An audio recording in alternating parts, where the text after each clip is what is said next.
Hello guys, welcome back. So in last video what we did is we created kind of data driven test cases. We are trying to work on that, right? So we finished till enter product data, right? So that's what we did. So we did on part 3, right? So let us continue with the part 4 where we are going to perform some validations. Okay, and the validations are going to be, so now whatever things I'm mentioning, those are specific to my test cases, right? But the flow will remain same in your data driven test cases as well, right? So I'm still continuing. It is going to be my part 4, and let's see what we can do with part 4. So let me quickly execute my this particular test, okay, so that I will be on that particular page where we are going to perform the validations. Let me run it as testng suite.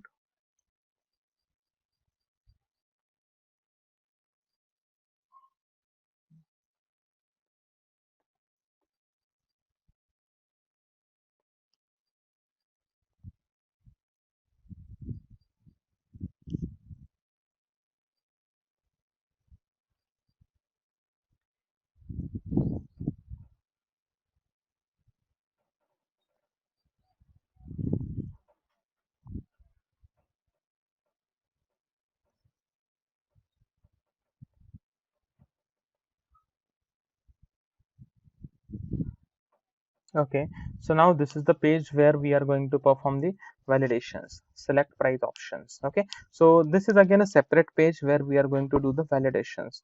So for this, I think we did not created a page objects, right? So let me go into page objects and let me quickly create page objects for select price option.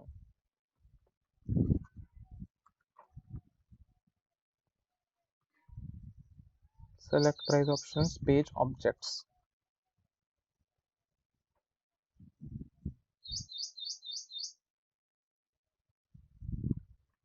Okay, and finish. Okay, so the page is created. Let me quickly create a constructor, because constructor is for initializing the page objects, right? And what we do is we use something called as page factory dot init, and we do pass the driver and class object, right? And how we get the driver? We get a driver from test base, right? So for that we need to extend test base here.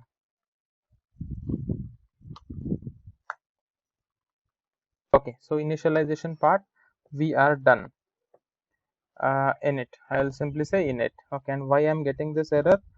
Okay, fine. Now what I'll do is what and all page objects I need into this particular class. First, what I need to do, what and all validations I need to do. So I just need to verify these particular prices for silver plan, gold plan, platinum plan, and ultimate plan, right? If I show you my test date, how I'm going to give me a minute. That is okay. This is what my test data is. Okay, and if you see in my test data, I am filling up all the data, and then I am going to perform the validations, like my gold plan price should be this, silver plan, platinum plan, and ultimate plan. So I'm going to perform these 4 price validations, and finally I'm going to click on select one of the plan basically. So in first case I'm going to select a silver plan, and then I'm going to click on next button. So these are all objects we need from this particular web page, right? All these prices, these select options, and next button. Okay, so now if I try to inspect this particular thing, it is coded in the table, right? If I dock this to bottom, okay, and if I inspect this particular price, you see it is coming in TD tag, right? So you see some table with id as price table, then something t head, t body, and actual prices coming over here, right? Now it all depends again how you handle it. You may wish to write 4 different XPaths. One is for silver, one is for gold, one is for platinum, and one is for ultimate. In fact, we need not to write XPath in that case. We directly have ID for this specific application, because this is a static table. How to handle data from dynamic table, that is something we will talk in our next framework, where we will be dealing with multiple tables. Okay, but this is kind of static table. So here you can directly go ahead with ID but let me not use id. What I'll do is, if I use id, I need to create 4 web elements. I'm not going to create 4 web elements over here. I'll create only one XPath, and by using that particular XPath, I'll try to work with all 4 objects. Okay, so give me a minute. So how can I? What is unique over here? Okay, so I'll start from table, right? I will start my XPath from table. So I'll say table ID equal to price table. I'll say double slash table at the rate ID is equal to table. Okay, I'm on the table. Now from the table, I want what I can do is I can use this silver keyword, right? Silver, gold, platinum, and ultimate, right? It is present with attribute called as data label. So what I'll do is I will go to TD tags, where what I need is I need at the rate data label, which is one of the attribute over here, is equal to whatever I want. So if I put silver over here, I will get silver plan pricing. If I put gold over here, I will get gold plan pricing. You see, gold is getting highlighted. If I put platinum over here, I'll get platinum pricing over here, right? So this XPath should work for me, right? Okay, and here it shows there are four matching attributes, 1, 2, 3, and 4. Okay, there are 4 matching attributes. Great. What I want is, so what I'll do is I will say, let me go to the first one. Okay, I'm on the first one. Okay, so what I'll do is I'll say tr1. So what I'm doing is I'm directly jumping from table to td, right? But now what I want is I want data from first row only, right? Not from all the rows, because my prices are present into the first row, and earlier I did skip using tr, right? So what I'll do is, instead of directly jumping from table to td, what I'll do is in between I'll put tr and my first tr, that is first table row, and then I'll put td. Now you see I'm getting unique prices, right? And within this td, I will go to something called as span/span, right? Now this XPath should work perfectly. Instead of platinum, let's say if I am putting silver now, this should give me the silver plan pricing. You see 241 is getting highlighted and it shows 1 of 1, right? So when you are dealing with table, it is only important to write the proper XPath. I can get these 4 values, I can read them using 4 XPaths, right? But how can I make it dynamic, so that I will use only one XPath and I will parameterize it, right? So that by passing different parameters, I should be able to construct a dynamic XPath which should give me different values based on those parameters. And that's what I constructed over here. What I did is I went to the table. Then in the table, I noticed that okay, all this data whichever I want to read is present only in row number 1. So that's the reason I went to table row 1. Then I noticed that okay, there is some attributes called as data label, and which holds the actual value of, or I'll say that holds the column name, basically silver, gold, platinum, and ultimate, right? You see data label gold, data label platinum, and all, right? So now every table will not have this attribute called as data label. So this is something differ from application to application, from developer to developer, basically. So how your developer have coded, it will work in that way, right? So here this particular XPath should work for me, right? Now the question is, let's say if I create find by, okay, let's say if I create something like find by XPath is equal to this. Okay, now in this case these things are parameterized, right? Silver is parameterized, right? So I won't be able to use this particular XPath directly, right? So what I will do is, instead of using page factory for dynamic XPath, what I will do is I will create one method. Okay, what I'll do is I'll say public void, I'll say get price option, get the price for selected option, right? And here I will pass for which option I want value, right? So I'll say string what it is, plan. I'll say string plan, for which plan you want to get the price, right? And what I'm going to do is I should be returning a integer value, right? I should be returning a integer value, or I'll say it as a float value, right? So Let's see how we can return the float value. Let's see. Okay, or even what I'll do is I will return it as a string value only, because if I use getText method, that getText method will return always string value, right? I need not to explicitly convert into int or whatever float or double, because while comparison as well, I can do simply a string comparison. That should work perfectly. Okay, now XPath, what I have, my XPath is string. Let's say data XPath, just some sample name I'm giving. Data XPath is equal to this is what my XPath is. Okay, now in this case I told you, like, hey, we should parameterize the silver, right? So whenever someone will call this particular method, I should pass a string value, like, okay, for which plan you want to get the price. Let's say if someone asks me for silver, I should get a silver value into this plan variable, right? So I should replace this particular silver with this particular variable, so that if next person call me with gold plan, this gold value should get updated over here, so that he will get the gold plan value, right? So how to do that is, basically I need to concatenate this string into this particular string. So this XPath is again a type of string, right? So how to concatenate string is, so this string is starting with double quote. Now in order to concatenate, I should end the string first, right? And then I will use a plus operator, right, to concatenate, right?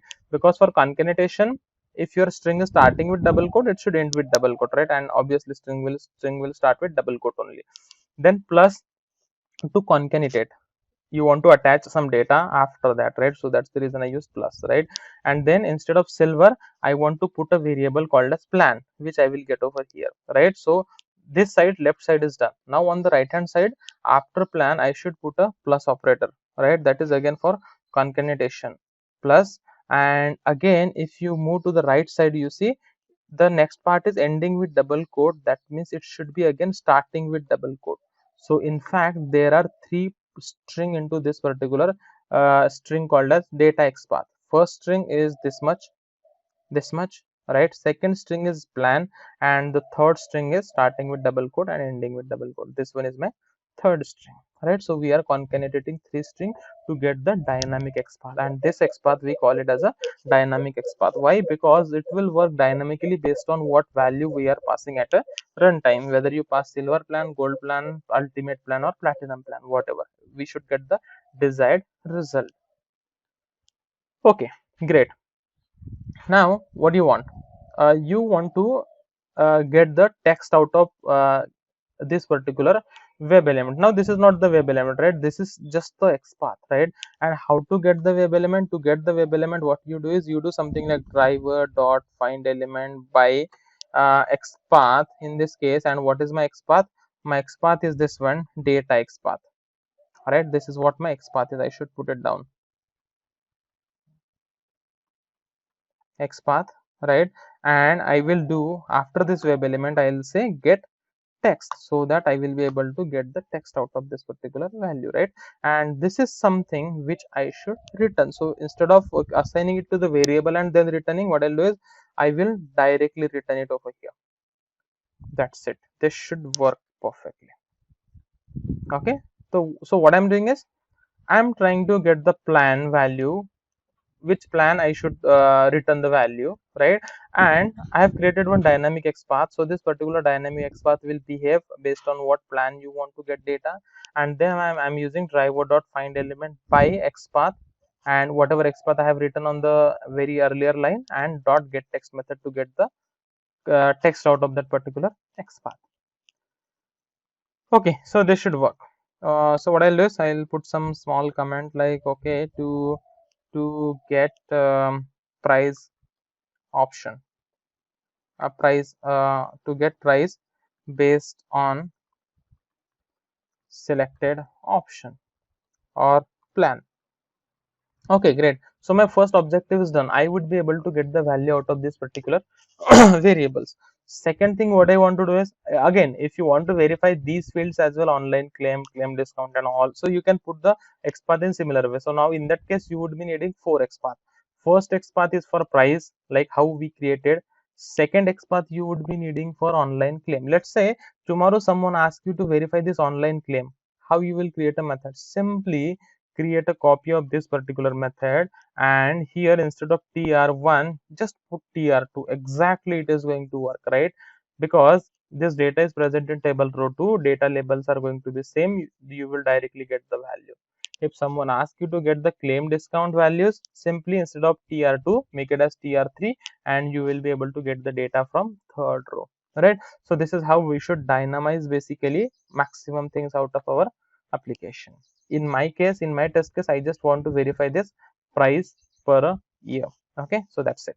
Next thing what I want is I want this I want to select this particular option. Okay, let's say I want to select silver. Okay, how can I select silver? This is a checkbox, sorry, radio button, and again I'm going to write some dynamic XPath for this, because I have 4 radio buttons, right? And I'm just looking for what is unique over there. I see the value is basically silver. So if I pass the text as a silver or gold, that should work, right? So instead of using ID, what I'll do is I will use the name as select option. Okay, so how I will write the XPath and why I have written it, I'll tell you. I'll say double slash tag name is input and at the rate name is equal to this. Okay, now I should be getting 4 options because name is same, select option for all 4 radio buttons, great. And then I will say and at the rate value is equal to silver. Okay, uh,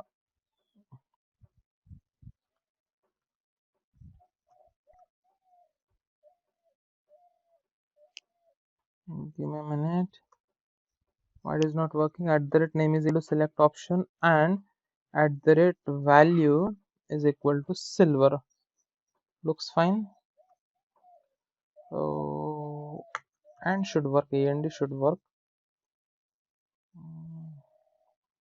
Value is equal to silver.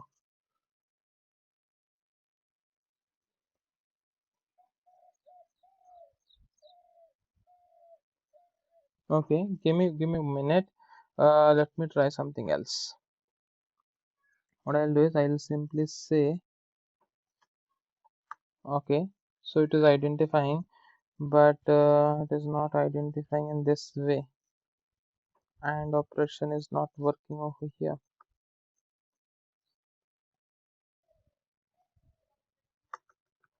I think it has to be small and okay.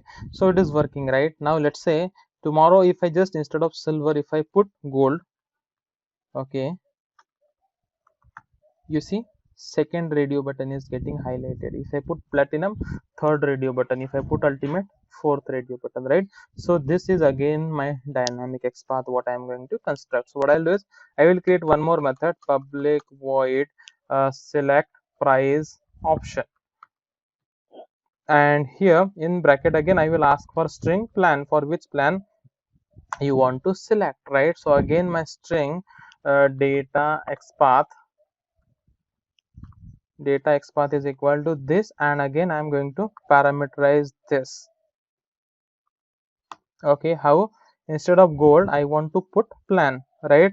Now this plan is a string variable, so in order to concatenate the string, first string should be ending with double quote, then plus operator as a concatenation, then plus operator as a concatenation for second string, and third string should be starting with double quote. Pretty simple, right? Same as what we did earlier, right? And then what I need is I just want to find out the web element and click on it, right? So I'll say driver dot find element by XPath. What is my XPath? Data XPath dot I want to click this time.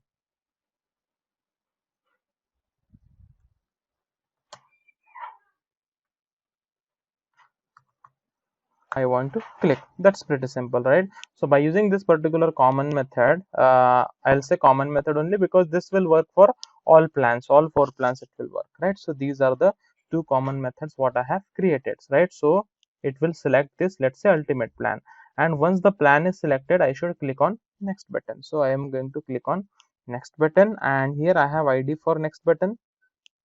Right now for this next button I will create the @find by,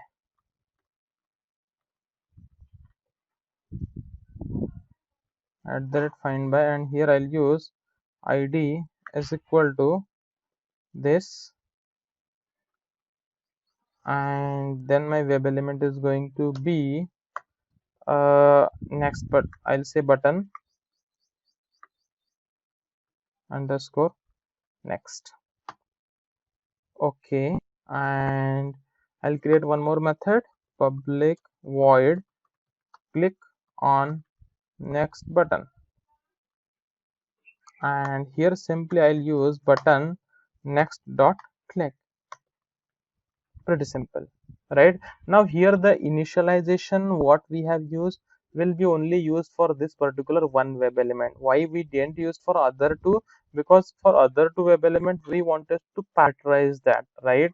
And for parameterization only we didn't put it in @find by or something, right? Because at the runtime we want to put the value and construct the XPath, and we want to use the latest XPath. Okay, so we are done with this particular page. So let me create a page object for this particular page. Select price options, page object. Where we are creating page objects, if you see, we are initializing or defining it here. So I'll say public static, what is that, select price options page object. I'll say price options.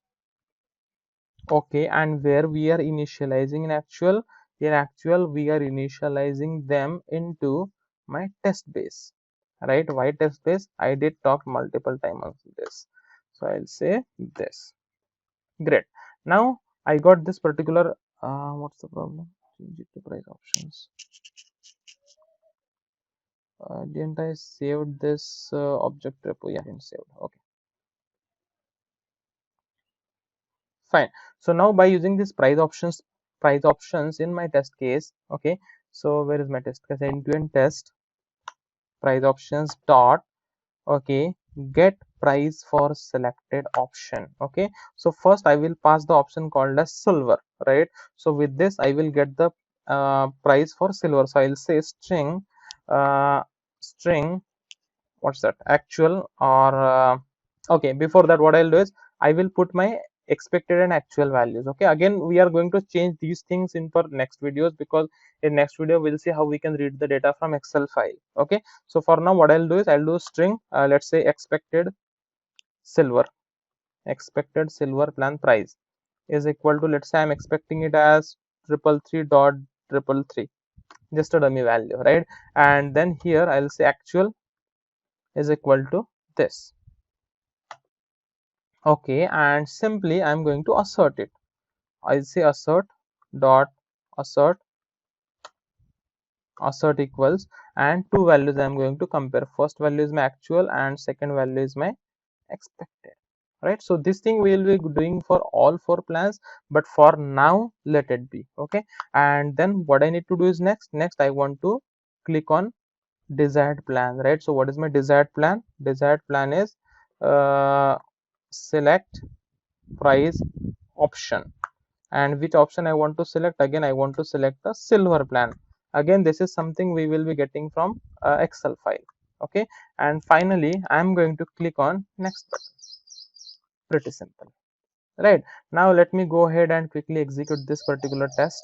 So once this is successful, uh, we will, in our next video we'll talk about how we can read the data for the same test case from properties file and parameterize it.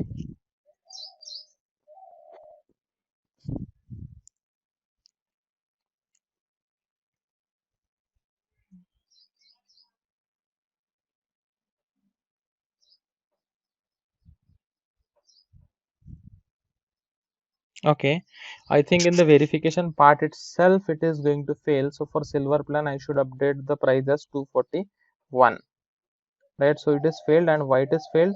I should go to my report. I should be able to see here as well. Running result of running test. Should you see expected is 333 but found is 241, right? So what I'll do is I will update my expected to this because I want to see whether my next steps are working or not. I'll run it again.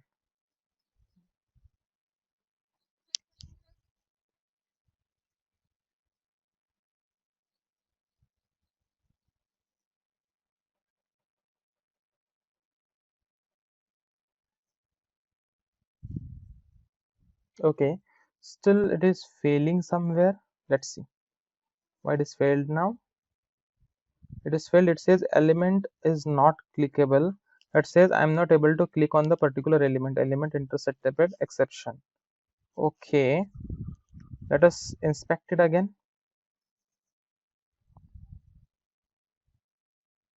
Okay, let's say I'm on the gold. Okay, so this is particularly, I think it is hidden. So what I need to do is I need to jump to span, or maybe I need to jump to label. I think I should jump to label. So what I'll do is after this gold I should jump to its parent, right? So I'll say slash parent and double colon, what's the parent? It is of type label. So yeah, I should update this particular stuff into my XPath. Get price, no, this one, select price option, and after this I should put this particular stuff. Okay, so yeah, let me rerun it again quickly.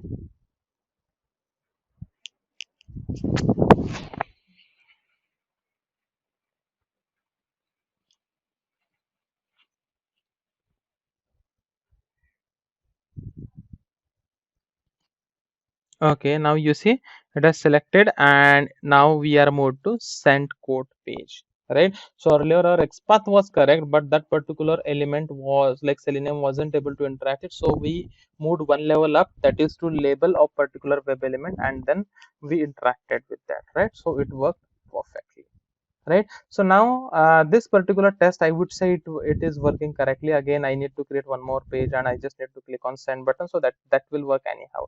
That is not a part of my validation. Main part of my validation was verifying these particular prices and then click on next, whether I'll be able to do that or not, right? So I'm doing the same thing. You see here I'm going to do the same thing in all my three test cases, right? So now we are done with one test case, right? So the question is like, should we repeat the same test case again, let's say for other test case, that is let's say for Volvo scooter or for Ford moped? So should we repeat the same? It is not required because your complete test case is working in the similar flow. So we will just change the data. And how? There are again two ways. One is using data provider and other is by using by passing the hash map separately for each and every test case. Okay, so how it works, we'll talk about that in our next video. Okay, so yeah, stay tuned. Thank you.